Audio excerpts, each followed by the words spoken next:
Salut tout le monde, ça y est, nous y sommes, c'est la pleine lune et me voilà Lia pour vous présenter un atelier un peu particulier sur Parole à Moon. C'est un atelier que j'anime en général sur la plage à Sainte-Luce. Pour l'instant, ça n'a eu qu'à Sainte-Luce et aussi à Lens-Maboulia, donc à Trois-Rivières, autour des cycles lunaires, donc notamment la pleine lune.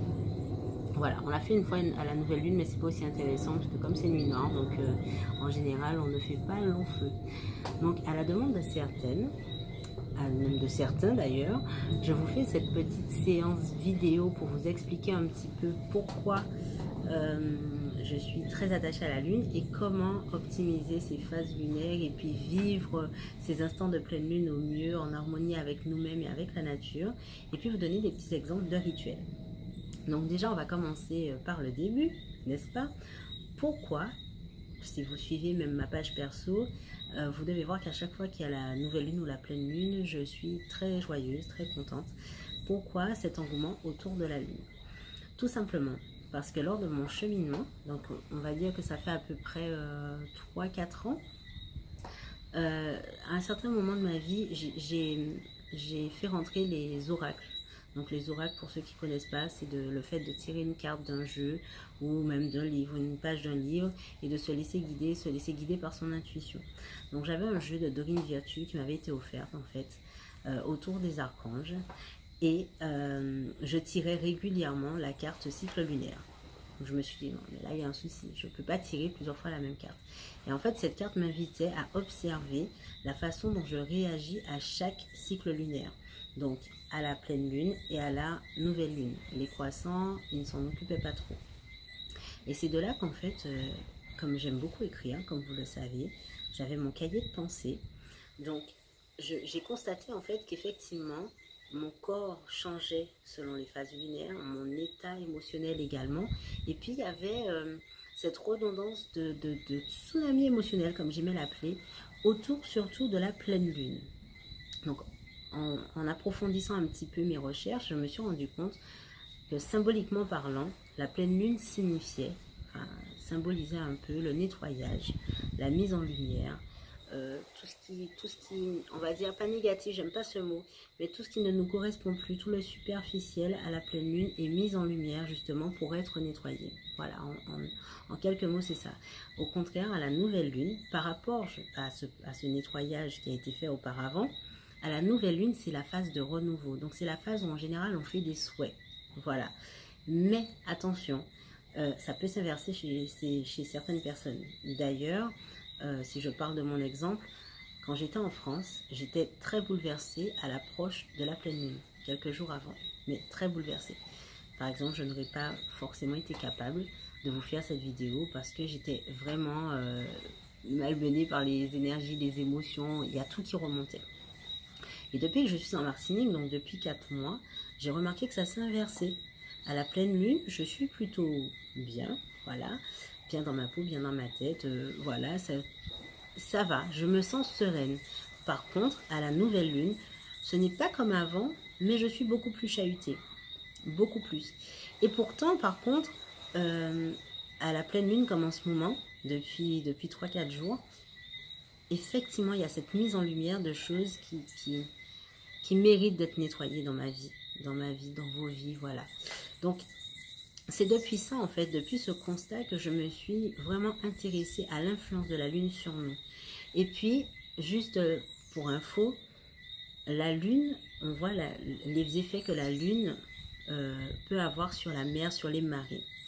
On est constitué à 70% d'eau dans notre corps. Donc, je vous laisse imaginer, si effectivement sur les marées, ça agit comme ça, nous qui sommes à 70% constitués d'eau, on a déjà une première information sur les effets que peut avoir la Lune sur nous. D'autre part, dans la médecine traditionnelle chinoise, on sait que l'élément eau est lié à tout ce qui est pensée, tout ce qui est sentiment, émotion, intuition. Donc pareil, on comprend mieux pourquoi la Lune peut avoir des effets inimaginables parfois sur notre état émotionnel. Et puis pour nous les femmes, parce que oui, les hommes, pareil, dans la médecine traditionnelle chinoise, les hommes sont liés à l'astre soleil et les femmes plus à l'astre lunaire. donc la phase cyclique. Voilà, tandis que le soleil ne change pas, il n'y a pas de cycle, en tout cas jusqu'à preuve du contraire, il n'y a pas de cycle. La femme, elle est plus liée à la lune, et effectivement fonctionne de façon cyclique. Donc à la lumière de tout ça, j'ai continué mon approfondissement et puis j'ai commencé à faire des petits rituels. Alors attention, je sais que le mot rituel fait peur en fait en général parce qu'il est souvent associé à des choses négatives. Mais il faut savoir qu'en fait, on fait des rituels tout le temps dans notre vie. Et surtout des rituels positifs sans même s'en rendre compte, c'est juste qu'on les appelle autrement. Notamment les anniversaires, c'est une forme de rituel. Le fait de ritualiser, c'est qu'on répète quelque chose. On symbolise un événement de notre vie et en fait, à chaque fois que cet événement se produit, ben, on répète cette manifestation, ces festivités autour. Donc tout ça, ce sont des rituels, les baptêmes, les mariages, les anniversaires, de façon plus... Quand on a une promotion, par exemple, ou quand on a son bac. Je sais qu'en Martinique, les gens sont très... D'ailleurs, on entend souvent ces temps-ci des pubs autour de ça. Quand on a son bac, on fête son bonhomme, il y a la fête du bac. Enfin, voilà, tout ça, ce sont des rituels. Donc les rituels ne sont pas liés seulement au domaine plus obscur, plus ésotérique. Les rituels font partie de nos vies et ça depuis la nuit des temps. Voilà. Donc il y a des petits rituels que j'ai mis en place, moi, et qui ont bien fonctionné autour des phases lunaires. Donc en général, à la pleine lune, je respecte cette symbolique parce que j'ai constaté que ça me correspond. Encore une fois, je vous donne des conseils. Mais s'il vous plaît, ce ne sont pas des choses arrêtées. J'ai bien dû à un certain moment m'écouter. Et c'est ce que je conseille à tout le monde. Avant tout, écoutez-vous. Ce que je vous donne, ce sont des pistes. Peut-être que ça vous parlera, peut-être que ça ne vous parlera pas. Mais le plus important, c'est d'être en phase avec vous-même. Donc, moi, je vous explique comment je fais. En général, en phase de pleine lune, je prends un temps pour moi. Je prends ce temps de recueillement autour de moi. Je prends ce temps de gratitude. Ça, c'est très important. Vous allez souvent m'entendre au cours des vidéos parler de la gratitude parce que, pareil, c'est quelque chose qui a révolutionné ma vie. Donc, à ce temps de pleine lune, je prends souvent, en premier lieu, un temps de gratitude, par exemple, autour d'une bougie. Et c'est là que je parle d'offrande. Donc, encore une fois, offrande, c'est comme si... c'est pas comme si. Pour moi, c'est symboliser le cercle du donner et du recevoir. Voilà. On donne et on reçoit. D'accord? Donc pour moi, la gratitude, elle est extrêmement importante et c'est pour ça que je symbolise souvent, d'ailleurs encore plus depuis que je suis ici, parce qu'il y a la mer, donc étant donné que la lune est très liée à la mer, au cours des ateliers, on a même pu voir les effets de la mer selon les personnes qui parlent, selon les personnes qui l'approchent. Ben, à ce moment-là, moi je symbolise par des offrandes sur l'eau, voilà, avec des fleurs. Aujourd'hui, par exemple, j'ai préparé mon petit fruit que je n'ai pas encore fini de composer, mais j'ai trouvé ces petits fruits issus des palmiers à la maison. Super joli, super beau. Je pense que ça se mange, mais j'ai pas encore essayé. On se posait la question avec une amie cette semaine. Des feuilles, des plantes médicinales. Parfois, je mets du bougainvillier, des petites fleurs, des choses quand même en lien avec la nature. Voilà pourquoi j'ai le fruit. Alors, le cuit, bien sûr, je ne le laisse pas sur l'eau. Hein. Je les pose ou sinon je les disperse. Ou si je veux laisser quelque chose sur l'eau, à ce moment-là, je prends ce qu'on appelle ici du bois flotté ou bien, vous savez, les branches de cocotier qui sont un peu évasées à la base. Je prends ça et je me fais un petit radeau. Normalement, il y a des photos sur la page. Si vous voulez, je vais vous les repartager pour que vous puissiez voir. Avec des petites lumières, par exemple des lumignons. J'ai aussi ma petite lampe que je trimballe lors de mes ateliers qui s'allume en fait. Je vais vous montrer.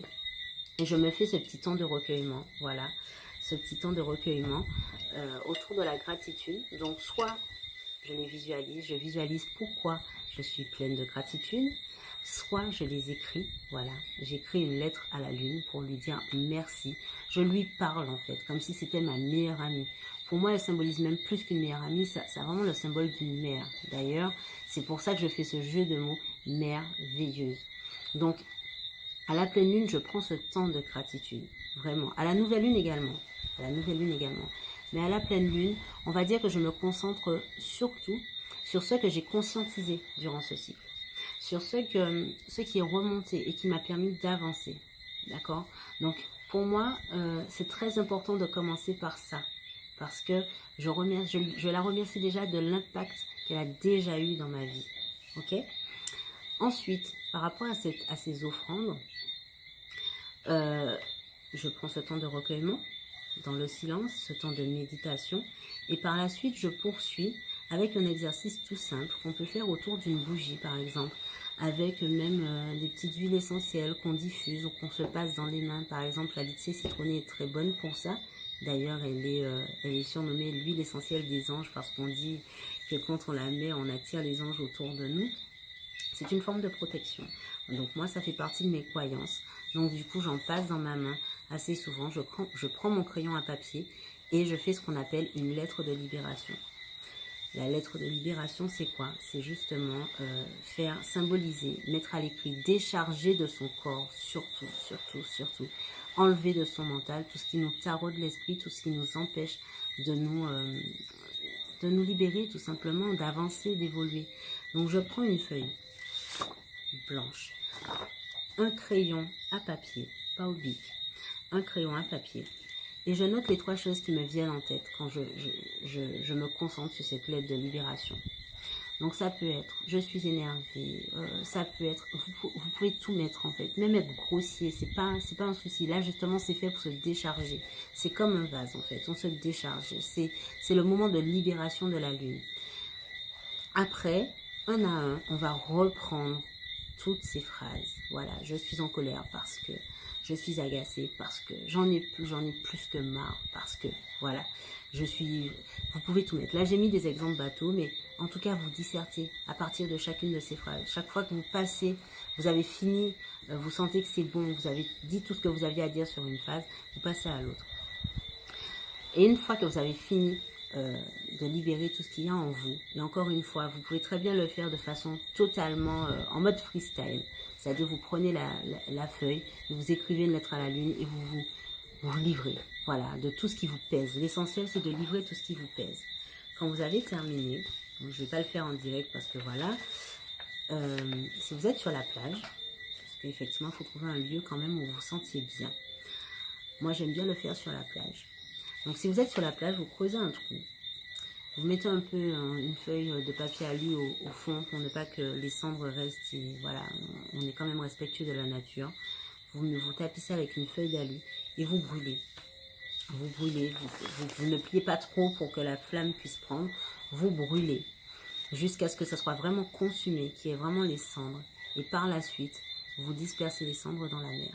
De façon à ce qu'il y ait cet emportement de tout ce qui vous pèse par la mer, par le flux de la mer, par la marée de la mer. Voilà. Si vous êtes chez vous, que vous n'avez pas la possibilité d'aller dans l'eau, vous pouvez le faire dans les toilettes. Vous brûlez et vous versez les cendres dans les toilettes et vous tirez la chasse. Voilà. Donc ça, c'est un exercice de libération qui est très puissant, qui est très fort et qui fait des merveilles. Il y a d'ailleurs, à la précédente pleine lune, on l'a fait en direct sur la plage à Sainte-Luce. Et c'est vrai que pas mal de personnes ont été chamboulées parce que voilà, c'est assez fort en fait de passer du mental à la matérialisation. C'est-à-dire qu'on décharge et au final, on sent ce poids qui s'enlève. C'est vraiment ça. Donc, pour les rituels de la pleine lune, pour moi, pour ma part, c'est comme ça que je les passe. Et puis après, on prend un temps de partage, si on est avec des amis, parce que c'est super intéressant de les faire en cercle, en groupe d'amis, même en couple. Ou sinon, si vous préférez la solitude, encore une fois, écoutez-vous. Moi, je sais que j'aime animer ce genre de cercle, parce qu'ensuite, il y a une notion de partage qui est essentielle et qui remet une touche positive. Ça permet de partir avec une touche positive et de festivité aussi. Pareil, quand on fait cela en groupe, on appelle ça, tout le monde met son papier, on fait un feu de joie. Parce qu'au final, c'est pas triste ce qu'on vient de faire en fait. Ça symbolise qu'on veut laisser partir ce qui ne nous correspond plus pour accueillir le renouveau par la suite. Parce que si vous avez déjà un vase qui est plein, comment vous voulez y mettre des choses beaucoup plus en harmonie avec vous-même? Donc ce feu de joie, c'est ce que ça symbolise. Je me décharge de ce qui ne me correspond plus pour me recharger avec des énergies beaucoup plus fluides, beaucoup plus positives, qui me correspondent et qui sont en harmonie avec la personne que je suis. Voilà cet exercice. Donc aujourd'hui, je me focalise sur la pleine lune, parce que bon, Parole à Moon aujourd'hui, ça serait autour de la pleine lune, et la nouvelle lune, c'est une autre approche. Je me ferai un honneur de vous présenter la fois prochaine, soit en direct de l'atelier, soit chez moi, ça dépendra du temps. Mais en tout cas, n'hésitez pas, prenez ce temps Pour ma part, ce soir, je vais le passer toute seule. Je vais me faire un dîner aux chandelles, voilà. Ça aussi, ce sont des petits plaisirs que je m'accorde parce que je n'attends pas de le recevoir de quelqu'un d'autre ou de le partager. Et cette pleine lune, en fait, je n'ai pas ressenti le besoin de faire l'atelier parce que j'avais besoin de ce temps pour moi. Voilà. Donc, j'espère que mes explications et que cette petite présentation de Parole à Moon vous a plu. Merci en tout cas de m'avoir sollicité, merci d'être là et j'en profite pour remercier tous ceux qui ont réagi à ma vidéo d'hier et tous ceux qui m'encouragent à continuer surtout parce que c'est, mine de rien, vous me donnez la force, vous me dites merci mais c'est vous qui me donnez la force et qui me motivez à continuer parce que je vois que l'effet est là et c'est toujours motivant et c'est avec beaucoup d'amour, beaucoup de lumière, beaucoup de guérison que je vous partage en fait cette partie de ma vie, cette partie de moi et ce qui m'a permis aujourd'hui d'être là face à vous. Voilà. Donc dans d'autres vidéos, je vous parlerai de la nouvelle lune, de la féminité, de plein d'autres sujets que j'ai pu aborder dans mes écrits et que j'aimerais vous présenter de façon orale. En tout cas, restez connectés. N'hésitez pas à partager. Utilisez toutes ces informations de façon à égayer votre vie, éclairer votre vie. Et puis, j'espère vous voir peut-être en vrai lors d'un de mes prochains ateliers. Je vous fais plein de bisous. Je vous souhaite une excellente pleine lune. Profitez-en, contemplez les étoiles. Prenez ce temps pour être avec ceux que vous aimez, pour partager plein de belles ondes remplies d'amour et de positivité. Bisous, bisous. Happy full moon à tout le monde.